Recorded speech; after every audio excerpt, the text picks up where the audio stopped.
Welcome back to Jessie on the Go. Today I'm home. I'm doing a Q&A. I figured I would shake things up a little bit because I've been doing a lot of vlogs, which you guys have been enjoying, and I've been loving filming all my grocery hauls and day in the life and just what's, going on behind the scenes at my house, and it's been a lot of fun just sharing. I asked you over on Instagram. If you're not following me on Instagram, I will leave that right here. That way you can go and follow me. I love chatting with you guys in the DMs and like really getting to know you on a more just like deeper friend level than, through the comments here on YouTube. So I'm just going to jump right in. The first question I got was, do we plan baby number 3? And the answer to that is yes, and I explained that whole story in my pregnancy announcement, like the whole thought process journey to getting to be pregnant with baby number 3, so I will leave that up here for you to go ahead and watch. I'm going to get this one right out of the way as well. Do I miss dun hunting? Am I going to be doing dun hunting? Did I stop my dun hunting? Will I ever redo my dun hunting vlogs? You guys miss them. I do miss them in a way. No, I am not currently done hunting. I have way too many redone items, like moving and seeing it all put in one spot versus the holiday being put up and I don't like have to look at it every day. It really brought everything into perspective, and I could afford to go dun hunting every day, but it was kind of a dangerous thing. Not saying that I had a shopping addiction, because obviously I stopped and I don't like miss it or anything. It became such a habit that I felt like I had to go, and there was a lot of pressure on me, and I was just spending so much money. It's so much money that I could be spending on our new house, like redoing rooms and things like that. So I just put that budget back into the house. Something else I'm passionate about. I still love Rae Dunn. I still love decorating with it, but I'm not out currently looking for the next best thing. Especially with COVID, I just really didn't want to be out there in the public touching a bunch of stuff, running into people, and just dealing with all of that on top of COVID. So no, I'm not done hunting anymore. If I happen to be at a TJ Maxx, Home Goods, or Marshalls, I might take a little browse in the Rae Dunn area, but I'm not out there every single day traveling. I think it's like over 100 miles a day, running back and forth and just being away from my house. Like I am a homebody, and while that was fun and I made a lot of great friends that I'm still chatting with, and like want to meet up with outside of dun hunting, I just don't want to do that anymore. It's fun, but I just don't want to do it anymore. Someone asked if I saw the Rae Dunn Pug Mom mug, and I did see that on Instagram, and if I happen to see that in the store, I might have to pick that up, even though I'm like, no more Rae Dunn. Like I said, that if I'm in the store and it's there and it's something that I do want, I might pick it up. But lately when I've been in the store, I don't see any Rae Dunn whatsoever. I think we have a lot of new collectors in my area, and they just come in and sweep it all up, and I say good for them, have fun. You're getting no fight for me. So there was a lot about my husband. In your videos, your hubby seems very handy. Does he do that kind of stuff for a living? My husband is a mechanical contractor, so he can do HVAC, plumbing, electricity, all of the things. He doesn't love carpentry work, like baseboards or anything like woodworking. He doesn't love that kind of thing, but he's very confident with electricity, plumbing, HVAC, anything like that. He's very comfortable with, but we're still working on the woodworking. Like, he's good at it, he's patient, he is a perfectionist, but it's not his favorite thing to do. Also, you guys wondered if we were high school sweethearts. We were not high school sweethearts. My husband is a little bit older than me. We did go to the same high school, but we just didn't know each other. Also helps that in our county, all of the high schools have the opportunity to go into a vocational technology program in one of the high schools. So even though technically he graduated from my high school, he spent most of his days over at the technical school getting a trades license in HVAC. Another one about the husband is, how come I never say my husband's name? This one's really funny. First off, we're very private, and when I started YouTube, it was just going to be me. I wasn't really going to share much about my children or my husband, just because they're private people and we live in a small town, and I don't know, I just didn't want to share. I wanted to be very guarded about what I shared. And Also, it's kind of funny, it's kind of embarrassing. We don't actually call each other by our names. It's usually babe, hun. I call him Jay. He calls me Jay, babe, baby. We call each other by pet names, not by our actual names, because both of our names are Jessie. I am Jessie, he is Jessie. It's very weird, and we deal with it a lot, and we're used to it, but everyone else kind of makes fun of it in real life when they hear it for the first time. Oh, Jessie and Jessie, you're gonna name your baby Jessie. Hilarious. So I just kind of wanted to not put that out there on the internet. All my friends know, all my YouTube friends know. It's just we didn't want to put that out on the internet because trolls are bad enough. Imagine when you are married to someone that shares your first name. Another question was, how old was I when I had my first child? I was 17. I was a teen mom. It's not anything that I'm embarrassed about, but it's something that I really just don't share publicly. You know, I don't boast about it or really talk about it just because there is a stigma attached to teen moms, especially when you're in the South. It's just kind of a negative stigma against young moms. So I really just didn't want to put that out there. I've always said, like, I had kids young, or I was a young mom, etc., etc. But yeah, I was a teen mom. I had both my children before I was 20 years old until I found the, you know, the birth control that worked for my body. And then I didn't have any children, obviously, in my 20s into my early 30s until right now. So the IUD definitely worked for me the best. I'll probably get back on the IUD after this baby just because that's what works for me. The hormonal, like, pills and other things just did not work for me as a teenager, obviously. But I figured it out for my 20s. But yeah, I was a teen mom. I was thinking about doing like a teen mom story time thing, but like I said, I'm kind of private and I just don't want to deal with negative. I just don't want to deal with the negative and the, you know, the nasty that comes with sharing your life online. I have a lot of questions about if we know the gender yet, and we don't. I did take the NIPT, the non-invasive prenatal testing for genetics to make sure the baby is all okay, but my doctor's office, like, they don't have the gender option with that testing. I know sometimes when people take those tests, they can find out the gender really early, like 12, 13 weeks. I also opted not to do the sneak peek because I didn't trust myself to gather my own blood to send it in and it not be contaminated. I was freaked out about that, and we don't have a sneak peek clinic close to my house that I could just go and get it done in a clinical setting. So I figured I would just kind of be old-fashioned about it and do it when we had the 20-week anatomy scan, which is coming up really soon, and I promise I will be sharing the gender. I also asked a bunch of questions, or saw a bunch of questions asking if we were going to find out. We do want to find out. We are going to find out, and I promise I'm going to share it with you guys when we find out. Another one is, are we hoping for a boy or a girl? And the honest question is, it really doesn't matter. We have a boy, we have a girl. We all kind of think it's a boy. It's going to be a boy until we find out if it's a girl. Boys are awesome. Like, I know there's this kind of thing on the internet where everybody's like, oh, girls, girls, girls. Not saying that girls aren't awesome, but boys are so fun. So fun. They're mama's boys. They're chubby cheeks, and they're running around, and they just like to cuddle, and I don't know, I liked being a boy mom when my son was little, and I like playing Legos and video games and riding around on the dirt bikes and all that stuff. Like, that's so fun. It's so fun. And clothes have come a long way for boys now, so I'm super excited about that. And he has plenty of boy cousins around his age if it is a boy. And if it's a girl, I'm absolutely going to be thrilled because little pigtails, adorable outfits, the sass.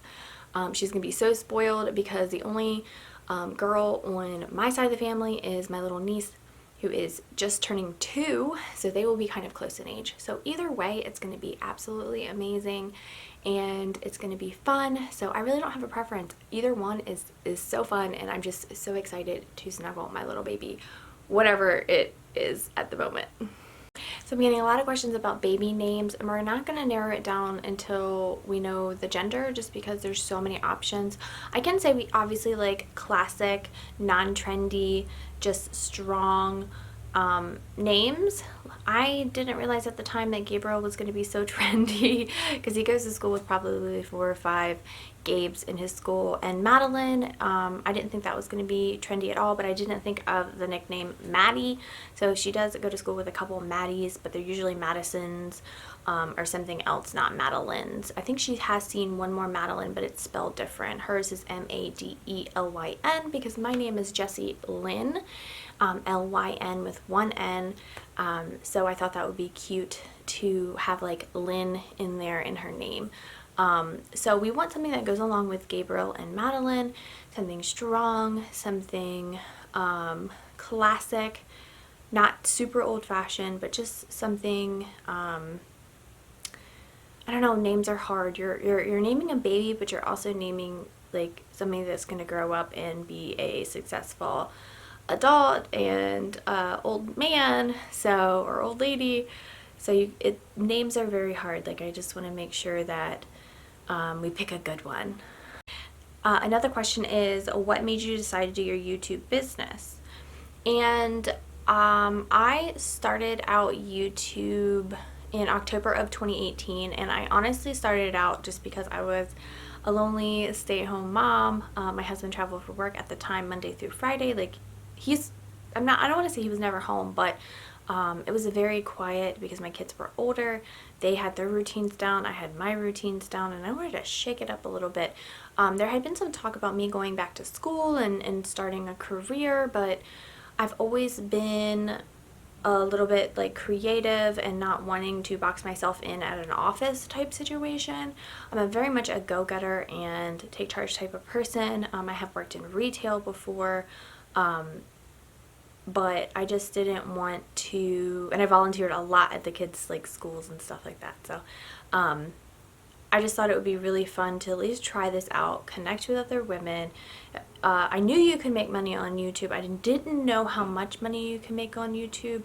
Of course, obviously the people with millions and millions of subscribers and the OG YouTubers are like killing it. It is a good side hustle. I am probably one of the only YouTube mamas that doesn't want to bring her husband home and retire him home. He loves his job. I don't ever see him, we've had talks in the past of him like, if we ever won the lottery or something, he's like, I'm still gonna keep my job. I was like, because he loves it so much. And I don't think I could ever make enough money to replace his income that he would come home that would be financially smart. YouTube is great. We love the excess income.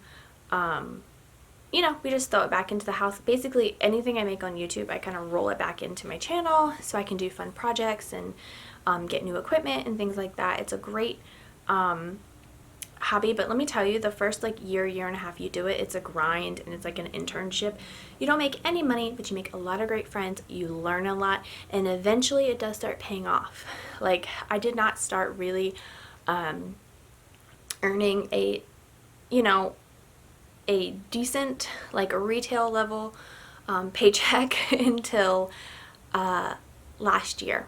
So if that tells you anything, that was 2018 to 2020. It took quite a while. It is a grind, but it's so rewarding. It's so fun, and it fulfills a creative like void that I didn't know that I had, because I've always been a creative person. I was in drama club and drama in high school. So this, like, you know, feels good to my soul to be creative. I keep getting interrupted because my daughter's still doing virtual school and she started playing her saxophone. So I waited for her to finish so I can continue with this Q&A. It says, do you have any good suggestions for organization and setting up a household budget? Organization is, make sure you declutter often throughout the year. I'm constantly, when I'm cleaning a space, I'm like, I hate moving all this stuff. Let me go ahead and go through this drawer or whatever is your drop zone, and constantly declutter. That way it makes it easier for organization. If you have less stuff, it's less stuff to organize. Says the girl with 2 closets full of Rae Dunn. I'm definitely trying to minimize as much stuff. I love stuff. I love decor. I like a very like full collector's look in a house, but I'm trying to be more mindful of how much stuff I bring in because yeah, the clutter can get out of control. Also, as far as budgets, I used to do the household budgets prior to everything going online. I used to do balance the checkbooks and write all the checks, but we really don't even use checks anymore. So my husband does it all, mostly because it is just easier for one person, one designated person, to handle a lot of the finances. We share a checking account. I can spend whatever, you know, we talk about it, but there's no like limit on, like, I don't get an allowance or anything, but we do talk about, you know, what a budget is for, like, say a couch, or what a project we're going to be doing, or things like that. Like, we talk about what fits into our finances. We're actually very much savers and living below our means. I like to shop sales, and I like to we like to travel, and we like to have good life experiences, which is why we bought this fixer upper instead of buying a brand new build, and because we like, you know, doing all of the DIYs and like making it our own. Like, that's a passion of ours, so we like doing that as well. But we've always lived kind of below our means. We did have debt early in our marriage and our relationships while we were figuring out how to run a household and all that. We kind of got into trouble like years and years and years ago, and we learned from that mistake. So we never want to be in credit card debt. We never want to live outside our means. We never want to live paycheck to paycheck. It's a hard one to get out of. Let me tell you, we struggled, we fought, we climbed. My husband worked his behind off so that we could have a very comfortable life for us and our kids, and save for the future, which is very, very important. Like, a lot of people don't think to save for their future. We've had life insurance since we were in our 20s. Our kids has life insurance. So like, if something happens to my husband, I'm going to be taken care of. If something happens to me, he even still gets money because, you know, he has to replace chauffeur, babysitter, cook, like all the things that I do to run this household. He would have to somehow make that up. Especially with a new baby coming, you know, all of that becomes a little bit more expensive, like daycare and things like that. So if something happens to him, I'm taken care of, the family's taken care of, the house is taken care of. If something happens to me, like, he can replace everything that I do. Maybe not replace, but he can afford to pay someone to take over all of the roles that, you know, that I leave for the house. But budget is always important. I think not living paycheck to paycheck, if you can help it. Even when we were trying to like climb ourselves out of debt way back then, one of the things that we did was put $25 a week away immediately. So as soon as the paycheck would come in, $25 would go to the savings account, and, you know, the rest would be doled out to deal with bills. Obviously, as you make more money, every year we would be like, okay, well, you know, we didn't miss that $25 a week. Let's go ahead and up it to $50 a week. And then the next year, $75 a week. So eventually you don't even miss that money. And it's only like $25 a week. That's 5 days of eating lunch out or something. Maybe a little less. Maybe coffee. 5 days of getting coffee out instead. Because, yeah, like, saving and planning for the future is very, very, very, very important. So I'm going to ask what my favorite Bath & Body Works lotion is. So I actually don't do a lot of Bath & Body Works myself. It's in the mall, and I hate going into the mall. But back in the day, I think it was like coconut and lemon verbena, which, you know, I love my lemon verbena smell. It smells so fresh and so good. But I think that's what it was. Coconut and lemon verbena smelled really good to me.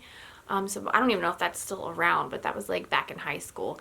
You know, I do get scents for like Christmas and stuff, but they're usually holiday scents, so I don't even know what the basics are for Bath & Body Works.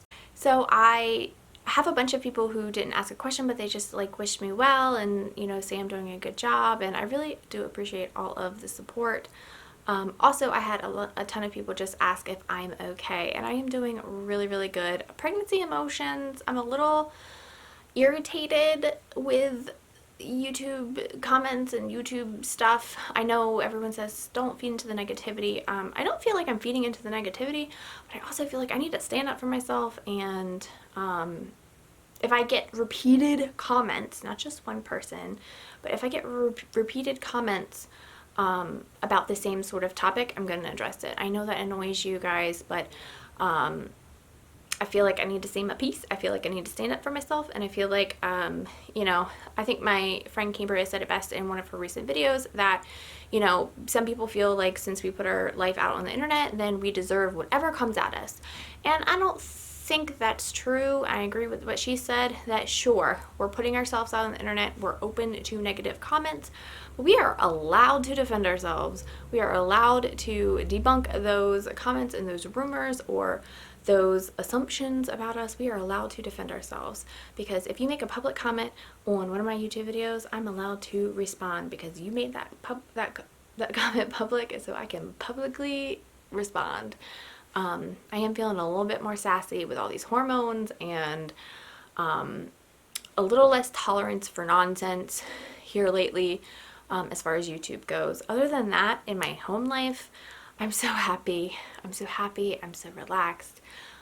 We're just in a good place. Our family is just so happy and loving, and like seeing my kids just like get happy about the baby, and they touch my tummy, and they, you know, want to talk to it, and it's just very loving, happy, relaxed, and we just, I don't know, we just can't wait until June so we can meet this little guy or gal. And another question. So another question was, do I feel overwhelmed by the amount of baby items and baby things that I have to get that's on every newborn essentials list? Yes, I do. I feel so overwhelmed because I want to try all the things. You guys know I love gadgets. So like I want to try everything. I think I have decided against the snoo, not because of price, because I can, you know, like rent it or even just buy it. It's not a big deal. But the fact of, I'm kind of old school, and I don't know how I feel about my baby being strapped up in a straitjacket to a machine that rocks it. That's how I feel about it. No offense if you have one or if it's work for you and like sleeping and all that. Like, I've seen so many rave reviews, but I'm kind of on the fence about it because I just don't know how it goes. We did a lot of like co-sleeping and midnight feedings. The baby stayed in our room when they were little for like at least 4 or 5 months. So I'm just gonna kind of wing it and go with it and see where it goes. I've heard about the owlet. Also afraid because there's a lot of false alarms. I know how important it is to have that kind of monitoring, but I don't know if that would like trigger my anxiety, because that is one of the things that I do remember about the babies, where I would like wake up in a sweat thinking that like I had to go check and make sure the baby was breathing and still, you know, and they were just sleeping away like happy as can be. But I don't know, it is all overwhelming. And then there's all kinds of new like travel systems and car seats and regulations and cribs and what you should and shouldn't have. I think I'm just going to figure out what works best for me, do my research, watch a lot of like newborn essentials, and really figure it out. I also don't want to clutter up my house with a bunch of stuff. So like I feel like I don't need, I don't know, I feel like I don't need a bouncer, a swing, a jumper, like a ton of like things. I don't know. We'll see. My house is probably going to be junked up with a bunch of stuff. It's fine. Whatever makes the baby happy, because you also don't know what kind of child you're going to get. Are you going to get a child that sleeps well? Are you going to get a colicky child? Are you going to get someone that needs that constant like skin to skin holding? Are you going to get a baby that doesn't want you to hold it and wants to like chill out on the swing or bouncer all the time? You know, babies have personalities and come out their own little human like beings, like they're their own little person. So we need to figure out what works best for baby when baby gets here, and we never know. So lucky thing is there's Amazon. So if I don't get, say, a bouncer or a swing or whatever, it's only a 2-day shipping away. So I got a question from a viewer that lives in Belfast, and as you guys may or may not know, we did a huge, which I'm so thankful we did this, we did a huge like kind of UK mini tour in 2019, summer of 2019. I do have those vlogs up there if you haven't seen it. That was so fun, and I am so grateful and thankful that we went when we did, because at the time my husband was like, well, can we just push it off one more year, because it was inconvenient for his work. His work did not want him to take 2 full weeks off, but I put my foot down and I was like, no, like, you tell them that you're doing this, because he's indispensable. He does so much for his company that they could handle losing him for 2 weeks in the summertime. Even though it is the busiest time of year for his job, but they were okay with it. I just reminded that his boss that, because I had mentioned in passing that I wanted to go to Paris, and his boss is like, well, hopefully you'll get to go to Paris. So I reminded his boss, like, oh yeah, you're the one who said that I should do it, so we're doing it. So approve that vacation time. And I didn't say that. I said that to my husband, and of course he was very professional and got the vacation time. I'm a bit sassy sometimes, I'm sorry, but anyway, the question was, did I enjoy Belfast?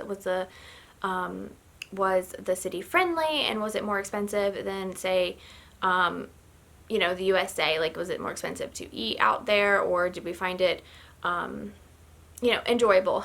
We loved Belfast. We loved Ireland, Northern Ireland, and Ireland. We loved Ireland. They're 2 separate countries, by the way, if you did not know that.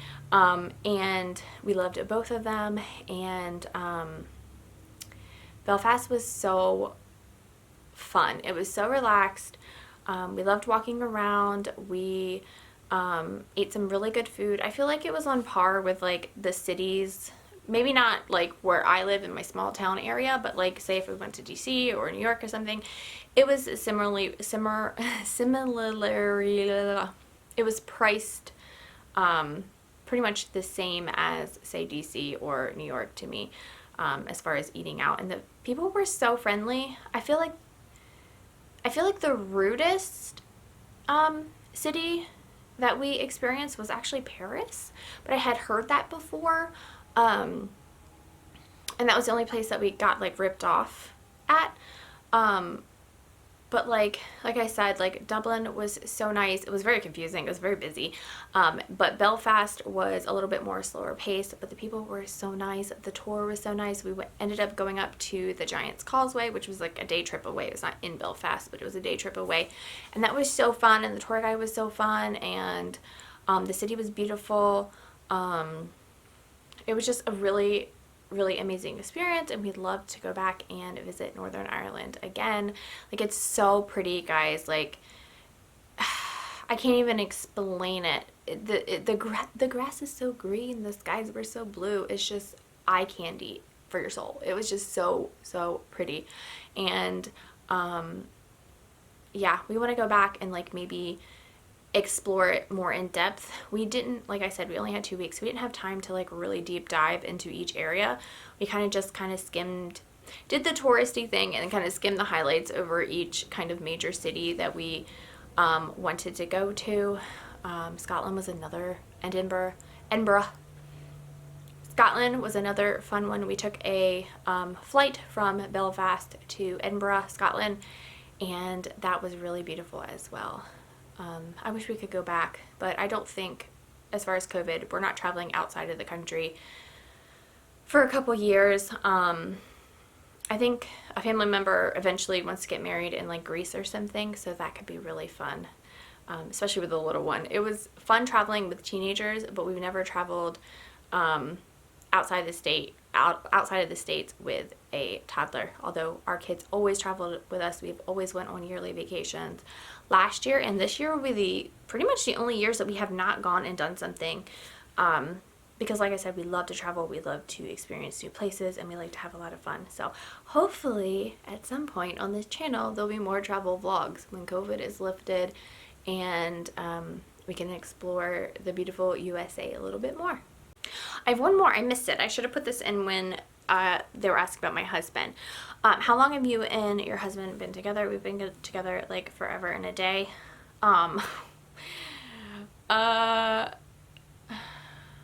We've been married since 5/9/2008, which I kind of regret because that's always falls around Mother's Day weekend, so it's never like we get a special anniversary date, but it's fine.